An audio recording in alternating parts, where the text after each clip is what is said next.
In a serene village nestled beneath the watchful gaze of Japan's majestic Mount Fuji, there lived a king and queen who ruled their land with kindness and wisdom.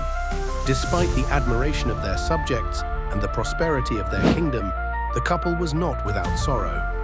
For many years, they longed for a child to bring joy to their lives, yet the heavens remained silent to their prayers.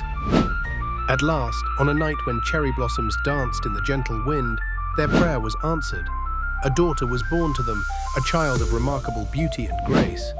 They named her Princess Hikari, a name that means light, reflecting their deep hope that she would illuminate their lives and their land. To celebrate the birth of this wondrous child, a grand feast was arranged, and invitations were sent far and wide, calling to all the noble families and important figures of their realm. Among the honored guests were 7 wise and ancient sisters, known as the Shichifuku Jin, revered for their wisdom and magical abilities. These benevolent spirits came bearing gifts of virtue for the young princess, imbuing her with qualities that would serve her throughout her life. Grace, intelligence, kindness, beauty, generosity, and creativity. Yet, unbeknownst to the celebrants, there was one sister who had not been invited. She was Yoroha, who had become shunned due to her oft misunderstood ways and lesser-known role among the 10,000 kami. Outraged by this exclusion, she arrived unannounced at the palace, with a cold grin and a voice that echoed with the frost of forgotten winters.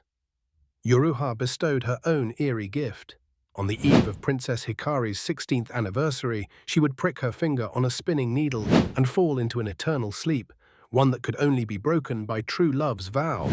The court stood aghast, a chilling silence enveloping the grand hall. But just as despair threatened to descend, the youngest of the Shichifuku Jin, Fukurokuju, stepped forward. She had yet to bestow her blessing upon the child. While her power was not strong enough to undo the curse entirely, she softened its cruel fate. Should the curse come to pass, Hikari would not perish. Rather, she would slumber peacefully until awoken by a love so powerful it could transcend time itself. In the years that followed, the king ordered all spinning devices to be removed and destroyed. He sought to ensure that no such object would ever reach his daughter's hand. As the princess blossomed through her childhood, her beauty and wisdom shone brightly, endearing her to all who knew her. Yet fate has a cunning way of weaving its intended patterns. As Hikari's 16th birthday dawned, a mysterious old woman, her face shaded by the brim of a straw hat, appeared in an uncharted corner of the ornate palace gardens.